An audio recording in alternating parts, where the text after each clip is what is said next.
ये छे चारों बगल घूम के देखे तो गाँव ये है, लेकिन हमार मामा के घर कत है? से पूछे छे रे, रुक हमारिया। अच्छा ये पहले तो हमरा बता, जे पूछबो सब तक बताइए। हमार मामा का घर कत है रे?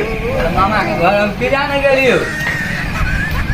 यह बात हुआ भैया से गड़बड़ सुन ले, लास्ट में पूछे छियो, एक बात जब अगर नहीं बतेली तब हमरा बुझले गुस्सा चढ़ जेतो। तू पहले बता दे कि हमर मामा का घर छे कत रे? मामा के घर हम किराया नहीं गेलियो। प्रेम से कछ तो तोरा नहीं बुझाई छे रे, तो एक पे पूछलियो तो मार के साथ मुंह खराब कर दो मत मत। हमर मामा घर कत है? ए साला मैं दुखिया मारे जा। हां हम किराया नहीं गेली तोर मामा के घर। बस हम तीन बार पूछे छियो, मैं कहीं का बात सुन ले बड़ मार के भी बता हमर मामा घर कत है?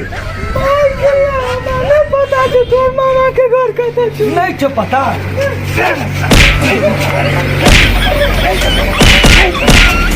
नहीं छो पता। बताइए कैसा कैसा आदमी आ जाता है मूड खराब करने के लिए साला। यहाँ का लोग किसी को मालूम ही नहीं है कि मेरा मामा का घर किधर है। पागल साला साला सब यहाँ किसी को मालूम नहीं कि मेरा मामा घर कहाँ है। कहाँ से आते हैं?